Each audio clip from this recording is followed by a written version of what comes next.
नमस्कार.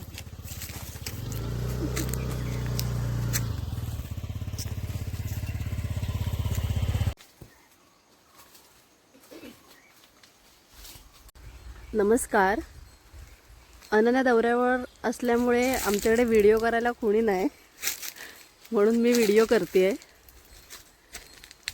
आणि आम्ही आलेलो आहोत आमच्या शेतात काजूच्या. 2-3 वर्षांपूर्वी अलकाई आणि शशीबाबा यांनी घेतलेली जी मेहनत आहे, अनन्याच्याच भाषेत सांगायचं झालं तर मेहनत रंग लाई है. काजू धरलेले आहेत चांगल्या. आता आम्ही काढतोय आणि उद्या आमच्या अनन्या दौऱ्यावरून येतील, त्यांच्यासाठी खास भाजी करण्याचा बेत आहे. चला तर बघूया किती काजू मिळतात.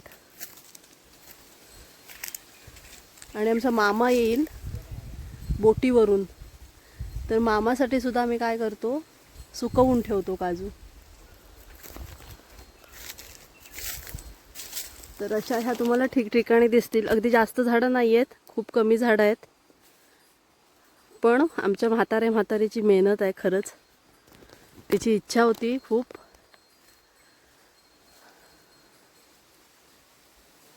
त्याचं फळ त्यांना मिळतंय. चला बघूया.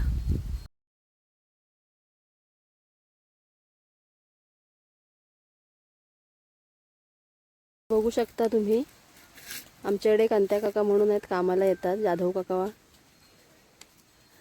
त्यांनी ह्या गोळा करून ठेवलेल्या आहेत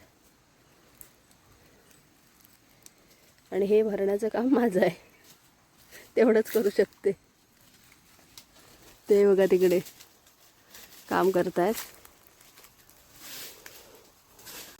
बरेच काजू असे झाडावर पिकले आहेत. पण एक गोष्ट आहे, साळींदराने मात्र काय केलेलं आहे, काजू असे अर्धवट खाऊन टाकलेले आहेत. त्याचं काहीतरी करावं लागेल. हा इथे छान दिसतोय झाडावरच पिकलेला काजू. हे जे आमचं शेत आहे याला होळीचा कूट म्हणतात, कारण इथे पहिल्यापासून वर्षानुवर्ष होळी उभी केली जाते. तरी या टोकावर शेताच्या मी पहिल्यांदाच आले, पण खूप उंच आलं डोंगरावर. आणि जसं एक एक झाड दिसत जातंय, ते झाड जसं बहरलेलं आहे, त्याच्यातून आमच्या पप्पांची मेहनत दिसून येते. पोटच्या पोराप्रमाणे सांभाळलेलं आहे ह्या झाडांना सुद्धा, आणि म्हणूनच ही झाडं इतकी छान डवरलेली आहेत. पप्पांची मेहनत दिसते याच्यातून.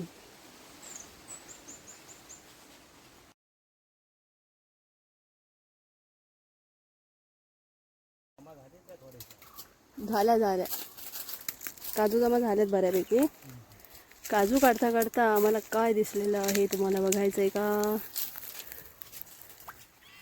हे बघा,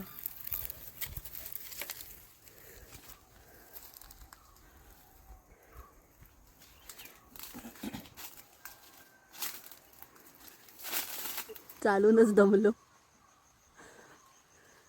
आणि हे मला आता शेतात मिळालेलं मोराचं पीस मी घातलेलं आहे केसात. थोड्या वेळात आम्ही घरी निघू, बघूया. चला, बाय बाय.